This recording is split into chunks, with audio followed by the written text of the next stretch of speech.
बार हुआ है जब माध्यमिक शिक्षा में हाई स्कूल और इंटरमीडिएट बोर्ड की परीक्षा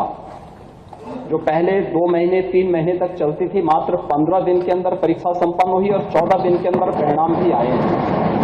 56 लाख बच्चों के परिणाम मात्र 29 दिन में, यानी परीक्षा से लेकर परिणाम तक 29 दिन में आए हैं। यह भी उस रिफॉर्म का परिणाम है जो शिक्षा के क्षेत्र में आज देखने को मिल रहा है। ये एम्प्लॉयमेंट उपलब्ध कराने पे ही निर्भर करता है और 2016-17 में उत्तर प्रदेश का अनएम्प्लॉयमेंट रेट 19 से अधिक था, 19% से अधिक था और आज के दिन पर यह अनएम्प्लॉयमेंट उत्तर प्रदेश का 3 से 4 के बीच में है। यह दिखाता है रोजगार के अवसर सृजित हुए हैं, लोगों को पारदर्शी तरीके से नौकरियां मिल रही हैं, लोगों को ईमानदारी से नौकरी मिल रही है और नौकरी की कोई भी प्रक्रिया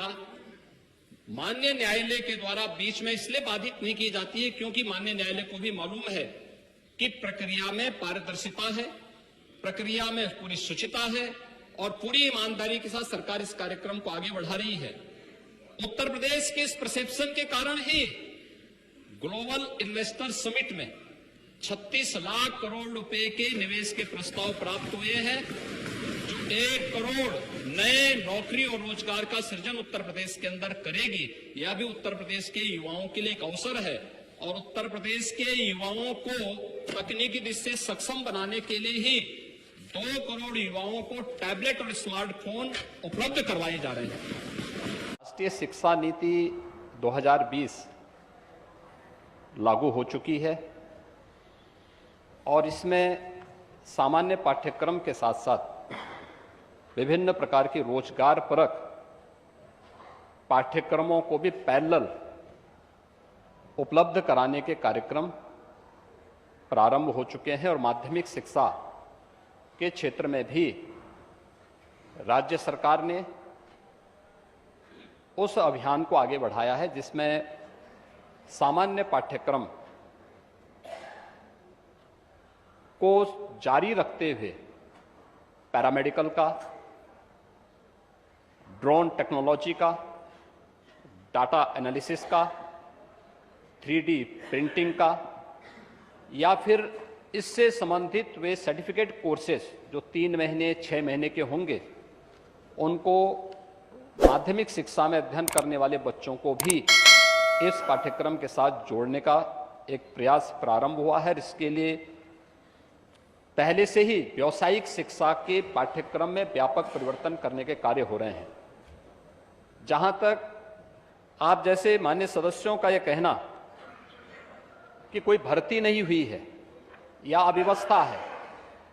मुझे लगता है आपकी पीड़ा मैं समझ सकता हूं क्योंकि पिछले 6 वर्ष में नकल विहीन परीक्षा प्रदेश के अंदर सुचारू रूप से संपन्न हुई है और नकल माफिया पर लगाम कसी गई है। जहां तक शिक्षकों की भर्ती का है, भर्ती की प्रक्रिया में कोई भी मामले न्यायालय में लंबित नहीं है। हां, जो मामले कुछ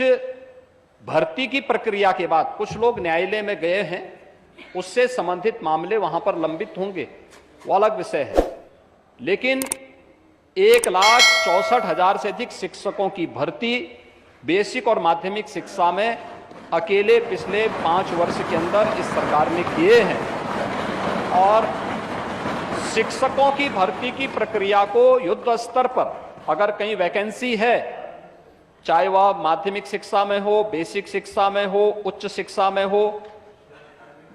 प्राविधिक शिक्षा में हो या व्यावसायिक शिक्षा में हो या फिर संस्कृत विद्यालयों में हो,